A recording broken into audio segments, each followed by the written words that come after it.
Welcome to Universal Performance Enthusiasts. And today, folks, we have a Corvette C8 2023. Let's get a little exhaust clip, folks, and see what it's made of. Let's get a little bit of exhaust.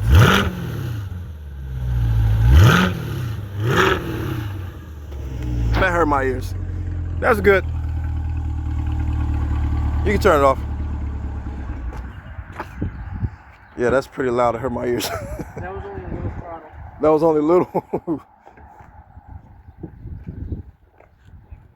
Should be inside. Thanks. You ever driven this before? Yes.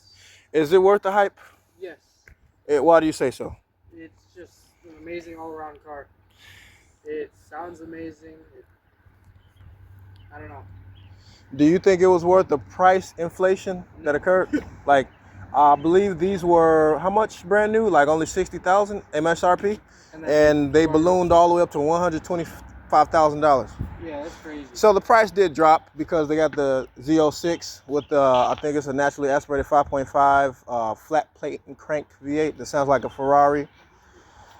So that helped lower the price. And then they got that E-Ray, which is like amazing, an all-wheel drive Corvette. Who would have thought? If I had the money to buy one, my first pick would be the E-Ray. Same. Because we live in Chicago, basically. Okay, folks.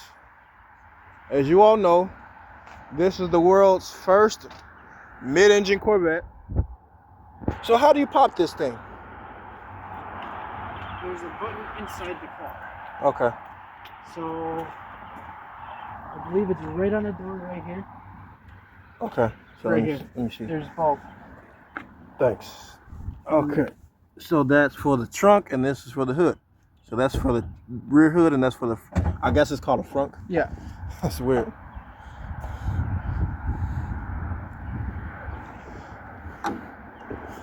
Yep, just as I thought. Small cargo space, 12-volt charging port, windshield wiper fluid. What else we got here? Brake fluid reservoir. And yeah, I guess you can put some luggage or a golf bag in here.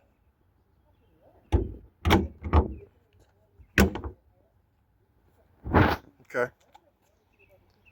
It has two front parking cameras. So not sensors, but actual cameras. Okay. You know, I've never driven a Corvette. I've never actually driven one. They're fun to drive. I believe you. Although it's a little small inside. Let's see what it's like. Oh man, this is tight. I don't like this. You can strip the seat back. I sit a little close. I don't like this at all, man. I've been in some small cars like the Alfa Romeo, what is that? 4C. 4C. But this, it just feels tighter in here. I mean, I've driven an i8 and this thing feels really small. Holy crap. Okay. It's a lot more driver focused though. Oh, I see what you're saying. You know, there's this thing about people who, oh, this is cool. I like this. Nice little fancy sequence. Okay. All right, so that's cool animation, startup animation. I'm gonna be honest, this screen right here is a little cheap. They could have did better with this screen display. Okay, what else we got? Bose Audio Performance Series, whatever that means. Paddle shifters, horn. All the horns sound the same. OnStar, of course. What else? I mean, it's pretty. This is weird. Are all Corvettes like this, or this is a C8 thing? Well, they have all the C7s did the same thing. Really? Yeah. So this is power for your climate controls and seat adjustments and okay, heated seats, cooled seats, and what else we got here? Yeah, this is for climate, all for climate. Okay. Yep. So I'm gonna push start engine button. Oh, of course it has a camera as a rear view mirror. You can switch it between though. Just like with the Cadillacs. Okay. Let me see. I think it's you flick it like that, right? Yep. Okay. So I remember driving a Cadillac CTS-V Sport and it had the same thing. Yep. So all the newer GM cars have this. Or is it a GM exclusive thing, or a lot of the newer companies? A lot of the companies are doing that with their newer cars. Yeah, they are all doing that now. I don't like that. At least you can switch back between one and the other in case this breaks. I actually like it. I actually like it a lot. Yeah? Well, it's high resolution. Yeah. But here's the problem. If the camera breaks or malfunctions, then what? Right. You're right. These eventually going to be cameras too. They are in some cars. Exactly. Like Lexus did it with their, I think their newest E-Class. Yep. ES Class, I mean.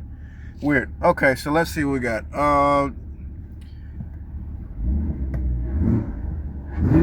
This is a 10-speed automatic, right? Yep. Okay. Gives it a really low 0 to 60 time.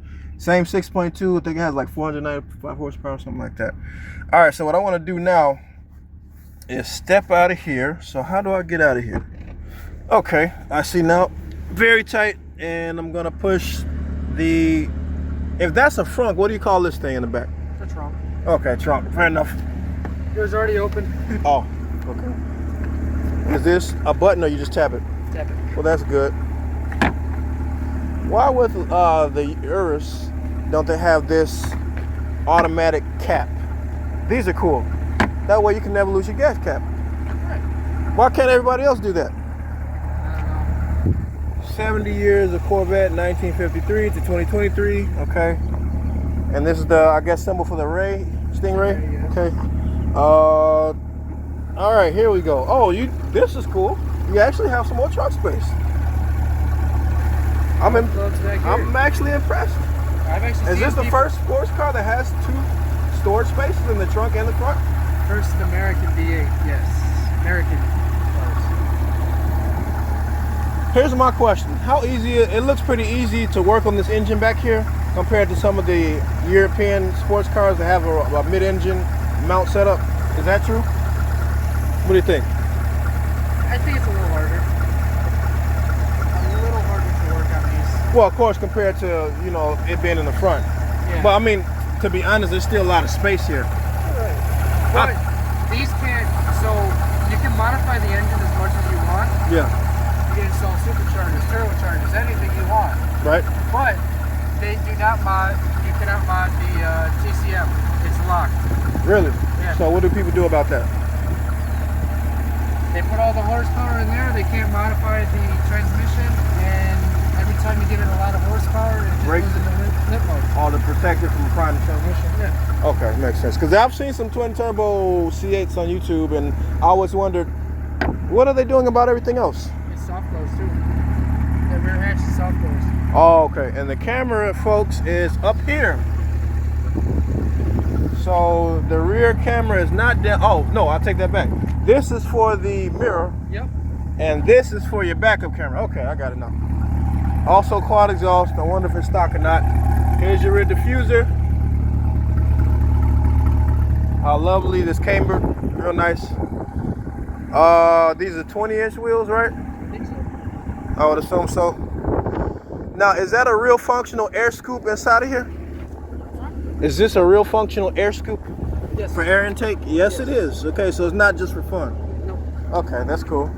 I think that's the first on the Corvette too. I think. Nice LED lights. Yeah, these are 20 inches. I kind of figured that. All right, so if you don't mind again, I'll let you take over. All right. So how do you open this thing? Oh, I see now. Okay. Really strange. This is so weird, man. This is weird. I like the car, but I don't know, man. It's even though this car is it's not a supercar. It has supercar performance, but it's still considered American muscle, but a little John and the Yin twist. That's funny. You know what I noticed about the Urus? Oh, it's a good audio system. Whoa. Well, that's good. I'm impressed with the audio system. I love that. Because most sports cars don't have this kind of bass and audio, so they did excellent with that. Wow, I'm impressed. And here's your drive modes. You know what I feel like right now? This reminds me of Need for Speed Underground. You remember that game? I used to have that on GameCube, Nintendo GameCube. I have Underground 2. That was my favorite of all the Need for Speed games of all time. Yeah. Okay, so here's some options. Wow, that's cool. Okay, what do we have here? So that's for RPM. What else we got? I'm assuming there's different options and settings. Park. Okay, so it's just, yeah. Let's go for a spin. So you got visors here, of course. Interesting. Let's see how it rides. Oh yeah, it's tight. I bet this is fun on the track. I see why people like this car though. I see why people like it. It is an affordable alternative to a European sports car. Oh, you got two GL63s. A GLS63 looks like a 2021 or 2018, and then there's a newer one. Yep. You want me to go down there again? Sure. Why not?